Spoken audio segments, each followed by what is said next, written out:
Assalamualaikum warahmatullahi wabarakatuh. Selamat berjumpa lagi mahasiswa sekalian. Pada kesempatan kali ini secara singkat saya akan menyampaikan pengantar praktikum teknologi pengolahan limbah, yaitu praktikum 2, 3, dan 4 ya. Yang tema umumnya adalah tentang filtrasi dan fitoremediasi limbah cair. Sebelumnya, sebagaimana kita ketahui bahwa proses industri sering sekali menghasilkan limbah yang sangat besar, khususnya adalah limbah cair. Misalnya, industri pengolahan karet, industri pengolahan sawit, industri minyak goreng, industri pengolahan ikan, semuanya itu menghasilkan limbah cair yang banyak ya. Nah, limbah cair ini jika tidak dikelola dengan baik, itu akan mencemari lingkungan. Kita bisa lihat di sebelah kiri ini adalah kolam penampungan limbah cair yang tidak diolah dengan teknologi yang memadai. Sedangkan pada gambar sebelah kanan kita melihat ada penerapan teknologi pengolahan limbah yang lebih modern ya, yang diharapkan dapat menghasilkan limbah yang tidak mencemari lingkungan ketika dibuang ke lingkungan. Nah, ini adalah prinsip pengolahan limbah cair. Yang pertama adalah pengolahan primer, yang kedua adalah pengolahan sekunder. Ini secara umum seperti ini ya.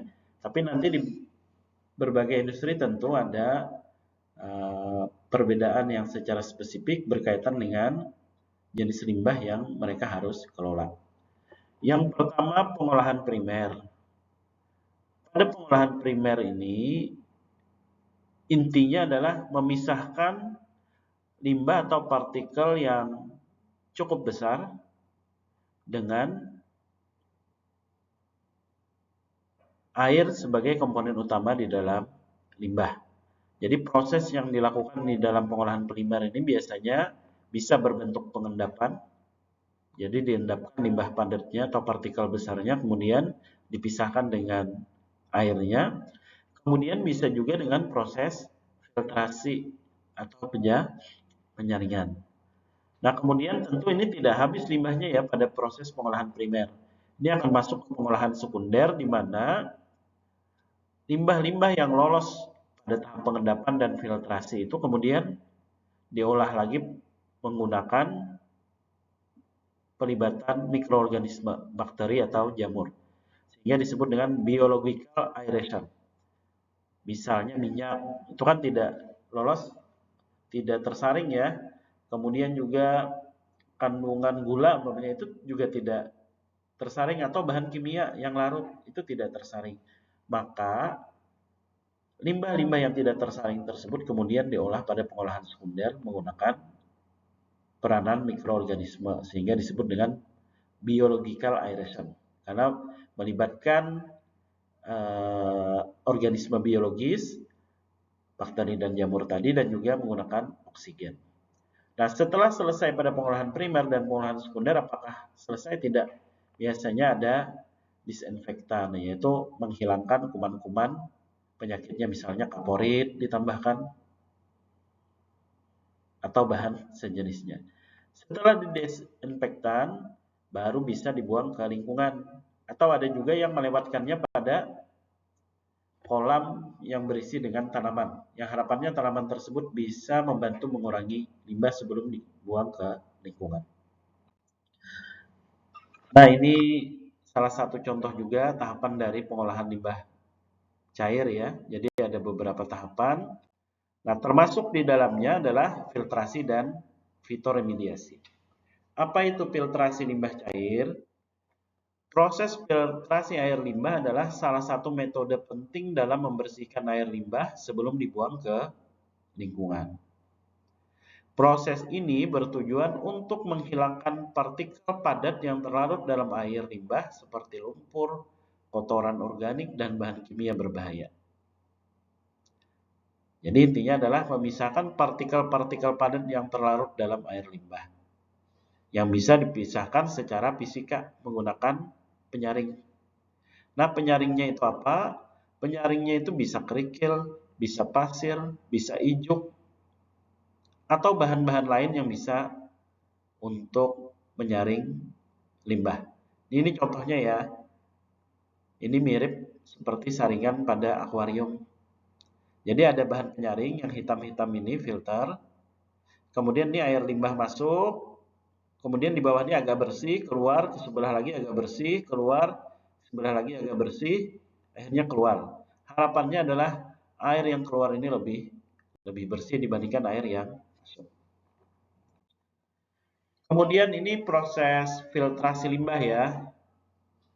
Dibagi beberapa macam, misalnya penyaring kasar. Ini betul-betul benda yang besar yang disaring, misalnya ayakan atau grit.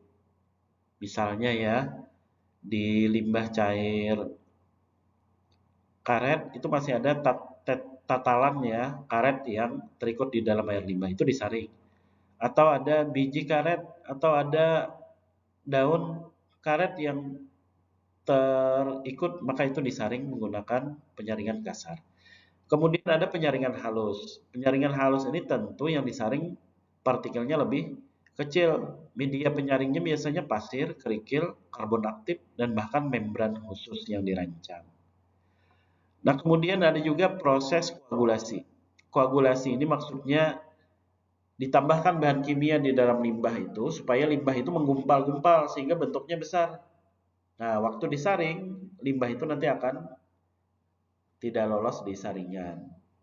Kalau tidak dikoagulasi, limbah itu nanti larut, dia tidak menggumpal sehingga lolos di dalam saringan. Biasanya dengan penambahan bahan kimia ya, atau dengan perlakuan khusus lainnya. Kemudian filtrasi dengan membran. Ini filtrasi yang lebih kecil lagi dengan membran. Penyaring bakteri, bahan kimia terlarut yang tidak bisa disaring dengan ayakan atau dengan saringan pasir. Nah, tentu setelah penyaringan ini ada pembersihan lanjut yang diperlukan. Kemudian yang kedua adalah fitoremediasi. Apa itu fitoremediasi? Dari katanya, fitoremediasi ini terdiri dari dua kata. Yang pertama pito. Pito itu tanaman ya. Kemudian remediasi ini perbaikan lingkungan. Artinya perbaikan lingkungan menggunakan tanaman. Fitoremediasi adalah sebuah teknik yang menggunakan tanaman untuk membersihkan, mendegradasi, ini menghancurkan maksudnya, atau menghilangkan polutan dari lingkungan. Ramah lingkungan dan lebih ekonomis teknik ini ya dibandingkan dengan remediasi konvensional. Kenapa ramah? Karena dia hanya membutuhkan kolam dan tanaman.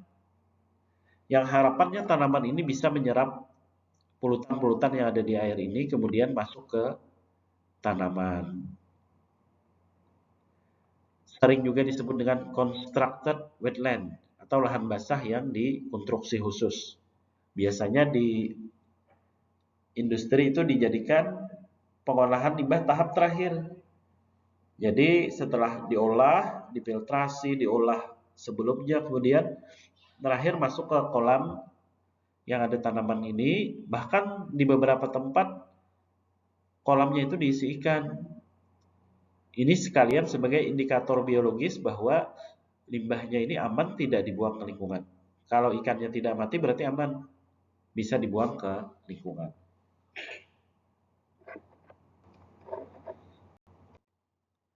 Nah, baik. Itu tadi pengantar tentang fitoremediasi dan filtrasi. Sekarang saya pada slide terakhir ini akan menjelaskan tentang langkah-langkah praktikum.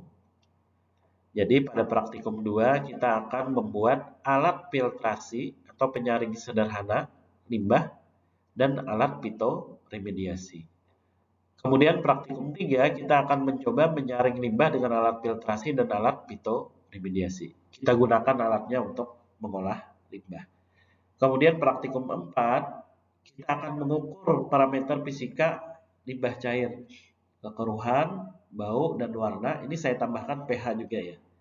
Jadi kita ukur sebelum disaring atau sebelum dimasukkan bak fitoremediasi, seperti apa kondisinya kalian catat. Kemudian nanti setelah keluar bak fitoremediasi atau saringan, itu nanti kalian catat lagi. Bahan yang digunakan atau limbah yang dilewatkan di dalam saringan dan bak fitoremediasi ini adalah yang pertama air sungai keruh.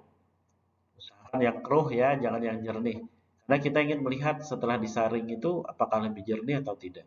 Yang kedua adalah limbah industri tahu. Kenapa limbah industri tahu? Karena limbah industri tahu itu mengandung asam ya biasanya ya, sebagai penggumpal kedelai itu. Kemudian juga mengandung nitrogen karena banyak sari-sari kedelai yang masih terikut di dalam limbah. Nah, ini coba kita lihat nanti sebelum di fitoremediasi seperti apa dan setelah fitoremediasi seperti apa. Jadi nanti air sampean masukkan saja di filter ini, kerikil, pasir, sabut kelapa, masukkan, kemudian ditampung dan dilihat nanti pH-nya bagaimana, baunya bagaimana, kekeruhannya bagaimana. Berapa kali melakukan penyaringan setelah keluar, ditampung, air yang ditampung tadi masukkan lagi, keluar lagi, ditampung lagi, masukkan lagi, keluar lagi, tampung lagi. Lakukan 3 kali supaya hasilnya kelihatan bedanya ya antara yang belum disaring dengan yang sudah disaring. Kemudian apa parameter yang diamati sebelum dan sesudah perlakuan ini? Yang pertama pH, bau, warna, dan kekeruhan. Baik, demikian pengantar untuk praktikum kali ini. Untuk lengkapnya nanti silahkan Bapak Ibu sekalian melihatnya di panduan praktikum yang sudah saya kirimkan. Dan nanti pada saat praktek akan didampingi oleh laboran. Demikian pengantar praktikum untuk hari ini. Saya ucapkan terima kasih. Assalamualaikum warahmatullahi wabarakatuh.